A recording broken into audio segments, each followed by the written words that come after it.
Воздишка за тебе. Сингл од Пламенка Трајковска и официјално една од дамите која што беше всушност избрана да бидат одбрани музичарки.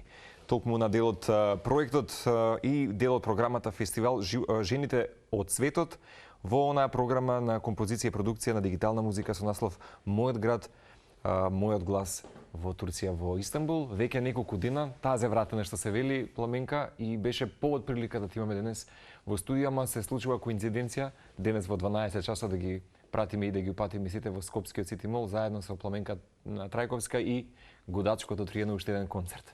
Добро ми дојдеш еднаш. Благодарам за поканата. Сакам да го честитам денешниот празник на жените 8 март.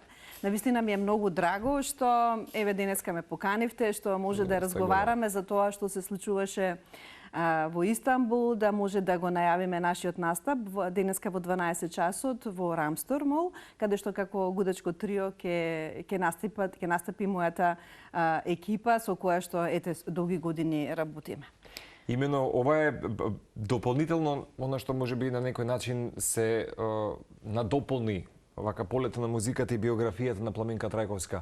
Не е мала работа да се биде повторно одбран уметник со оглед на тоа богатиот музички опус кој што го имаш сиве овие години, колку долго се познаваме, рече си повеќе од една деценија, и да ја круница ше на почетокот годинава со овој настап во Истанбул и тоа помеѓу одбрани музичарки од Турција, Македонија, Косово, Србија, Босна и Херцеговина. Да, навистина овој проект за мене беше вистински предизвик, бидејќи јас низа години создавам композиции и на некој начин она што се вика дигитална технологија, современи начини на компонирање, многу повеќе има време да се посветам во време на пандемијата практично, бидејќи во тој момент нели сите ние музичари и сите ние бевме некако затворени дома. Именно беше една од ретките дами кои што концертира во екот на пандемија, ако не се лажам, во рамкина на култура која што беше концерти на отворено. Така, значи ние бевме дел од култура во време на корона. Практично имаме видео денеска на YouTube кој што стои на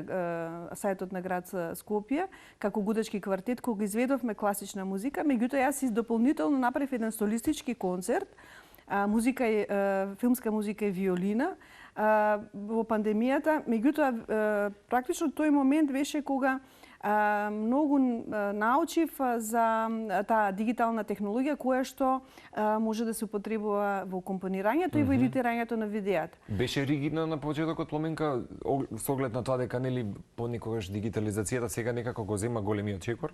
Дали може на каков начин ќе се адаптира класична музика, она што е физички контакт со инструмент, да се адаптира некако и повеќе? Јас ги доживам како прекрасни алатки во кои што мудри на мудар начин да се искористат технолошките иновации. Добиваме нови крила на некој начин за да можеме нели поинаку да се изразиме или пак она што сме си го замислиле преку тие дигитални алатки да го пренесеме републиката, која што дефинитивно и таа не станува повеќе дигитална, така да едноставно за мене тоа е еден нов свет, нов предизвик и како да кажам, како нов инструмент да се имаме, да, кој што и создавање на едно ново чедо. Така е, така. Имено во моментот ги гледаме дел од овие нели снимки, претходно погледнавме за твојот убав опус и во Турција. Меѓу другото, создаваш композиција на само лице место Ламенто Вело, така? Значи практично Ламенто Вело е композиција која што се базира на звуци од мојот град. Мојот град Скопје се разбира. И практично одев наоколу и ги собирав звуците од нашиот град. Верувам дека ако денеска излезете надвор ќе ги слушнете нашите пролетни птици. Ако шетате покрај Вардар, ќе го слушнете опусот на нашата река. Така е, жубавот. Ако одидете на плоштад или во чаршија, ќе го слушнете джакорот или пак опусот на тие места, така што претходно создадена мелодична линија има, креација и се изведува или баш на лице место. Практично се снимаат сите тие секвенци и потоа од тие секвенци нормално дека се креира и нова мелодиска линија која што понатаму се едитира или се создава сосема нова композиција инспирирана точно од тие звуци. Нормално јас сакав уште една димензија да ставам на композицијата, сакав да внесам една мелодиска линија која што е заедничка за сите овие балкански простори. Тоа е, значи базата беше од една наша фолклорна тема, меѓутоа истата фолклорна тема ја има практично во сите овие балкански простори и јас изведов инструментално, повторно, нели, со цел да секој што ќе ја слушне композицијата си рече, ова јас ја познам оваа песна, ова е мојата песна. Намерно не кажувам како која е композицијата, бидејќи звукот од Македонија, звукот од Балканот. Ете така. Така да, кога ја изведов таму во живо, значи таму ја изведов како соло виолина, меѓутоа имаше бенд, за кој што повторно адаптирав, нели, партитура, во која што имаше ударни инструменти, канон, виолина, виолончело, гитара, бас гитара. Значи сите практично реадаптирав композицијата и навистина си имавме многу убава соработка, публиката беше презадоволна. Како си минавте генерално? Многу убаво. Да? Бидејќи одеднаш се најдов помеѓу жени исто така слични на мене, композиторки, музичарки, инструменталистки, значи практично прекрасно беше целата таа дружба, размена на искуства, размена на информации. Се надевам дека многу наскорно ќе произлезат некои нови соработки. Не се ни сомневам. Имаше некогаш опција или друг избор Пламенка да се најде во други чевлина, нели, да речеме, бидејќи често пати се знаело и во интервјуа и претходно да говориме, во минатото да апострофираш дека ако твоите пријатели, соученици секогаш ги избирале професиите како инженер, доктор, не знам, што друго, ајде, правници и така натаму, ти секој пат си знаела дека тоа ќе биде музика. Меѓутоа, дали некогаш фокусот бил друга вокација во животот? Значи, јас секој пат сум била многу талентирана за математика и секој пат ме интересирале овие менаџерски или економски аспекти. Така што по математика навистина имав многу успеси во смисол дека одев на такмичења и дека никогаш не сум имала проблем на сите во музичко кога бев во средно, на сите им ги решава задачите. А на крај завршив, значи јас сум магистар по економски науки, така да. И тоа сме го спомнале. Да. Ако те прашам како денес е да се остане вистински фокусиран и детерминиран во едно поле во случајот на музиката, која беше, да речеме, твојата? Љубов и упорност. Само тоа? И многу работа. И многу работа. Да. Дали може би, да речеме, како професионален виолинист, во овој сектор, во ова јадро, да речеме, дали во ова поле баш во кое секојдневно практично ги знаеме тие што велиш мелодиски линии така натаму, се учи нови иновации, нешто ново. Секогаш се учи ново. Секогаш се учи, секогаш се открива нешто ново. Практично за тоа иако формата ја имаме, нели? Тоа е убавината на уметноста, бидејќи вие секогаш можете поинаку да. Секогаш можете подобро. Именно. Сериозно и до ден денешен велат дека еден од најтешките жичени инструменти за да се научи. Не еден, него најтешки. Најтешкиот. Да. Затоа што понекогаш сум помислил контрабас, не знам, харфа и така натаму. Да. Може и поради габаритноста на самиот модел. Зошто точно виолината може би е и најкомплексна? Затоа што партитурите што се креираат се најкомплексни, а инаку сите гудечки инструменти го имаат, слушнав пред сега во Истанбул баш го слушнав, вика секој нов тон што го произведуваш вика хазард во смисол коцка, дали ќе го погодиш или не. И после толку години се случува некогаш фијаско? И кое би било, да речам, да се избадиш тука џокерот во рака? Ништо, само работа. Само работа. Само работа. Дали денес, да речеме, за да поседуваш на некој начин како што ти или го имате создадено, нели, некогаш и гудачкиот квартет, сега гудачко трио, може да се обстане да биде независно, да не се, да речеме, зависи од некаква поголема инстанца, од некаква културна установа.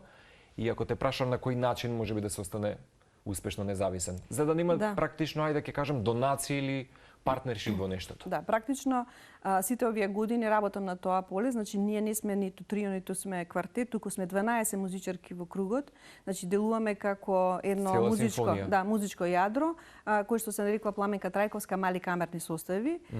И во склопот на тоа, значи се организираме како музичари 3, 4, односно гудечки квартет, гудечко трио, така натаму. Се комбинирате практично. Оваа година буџетот кој што ни е доделен од Министерството за култура е 0.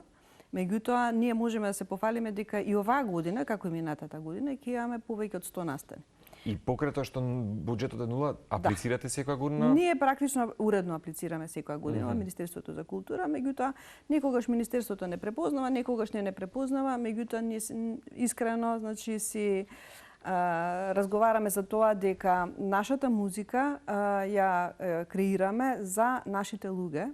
Значи ние креираме музички програми кои што ги свириме на концерти.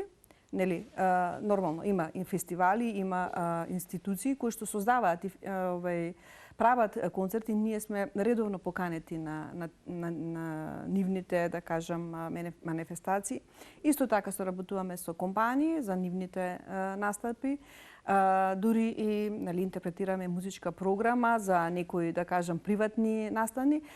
Така да наоѓаме начин како низ годините да сме тука, да сме постојано активни и постојано да работиме и се разбира да ја носиме убавината на класичната музика до најшироката публика за која што практично ја имаме оваа организација. Именно. Јас спомена класичната музика, чувството мое денес вели дека на оваа наша публика и на ова географско парче е некако како да има неопходност и потреба за развој на класичната музика. Задоволна од стадиумот, статусот кој што Македонија во моментот го поседува? Значи, секогаш може да биде подобро. Нели, ние се трудиме да на некој начин ја доближиме класичната музика. За жал, оној проект кој што го започнавме 2018 година, за секое дете од прво до девето оделение, барем еднаш да има можност да проследи, да проследи концерт со класична музика, на некој начин после пандемијата не успеавме да го застанеме на нозе. Меѓутоа, тука сме се уште. Упорни сме, тврдоглави, така да ќе биде тоа. А бидејќи работиш и со деца долги години, препоставам дека година повторно продолжуваат активностите, така? Ќе има некакви концерти, секако ќе ве информираме, ќе информираме јавноста за тоа што ќе се случува. Она што еве во овој момент го имаме закажено е една моја искрена љубов, а тоа е љубовта кон тангото. Така што со мојот танго состав Агогик на 14 мај во културно-информативниот центар ќе имаме еден целовечерен концерт, така што ете. Супер. Подгответе се за танго уживанци. Да, значи покрај тоа што знам дека работиш со деца, мислам дека не пресушен извор си на енергија и креација. Знам дека си организатори на повеќе музички настани. Само да прашам, патувачка приказна после Истанбул следува? Значи, она што следува е дека оние композиции што ги подготвивме, значи конкретно мојата композиција Ламенто Вело, во овој период таа ќе биде миксана и мастерирана од студио во Истанбул.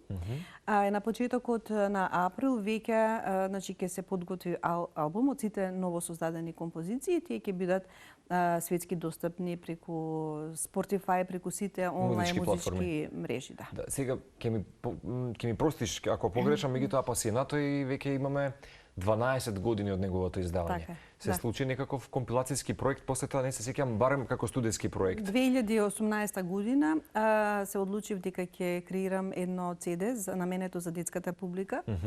Така што тогаш направив адаптација на познатата композиција од Камил Сен-Санс, Карневалот на животните, ја адаптирав за виолина и пијано.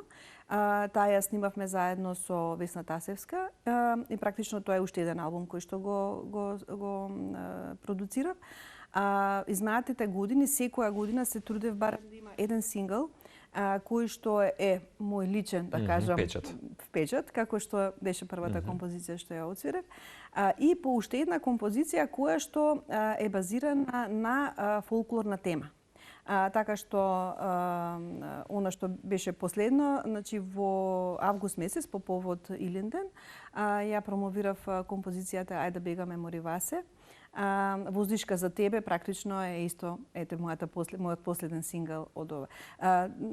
Веројатно дека треба да направам некаков албум, за да сите овие композиции кои што настана изминатите години некако да ги ставам во еден пакет.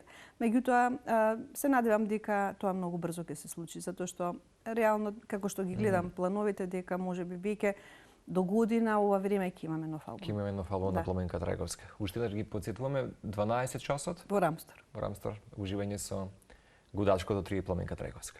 Беше убаво да те имам повторно. Благодарам за покана. Честитки уште еднаш за овој прекрасен настап на Истанбул. Сега ќе ти спратиме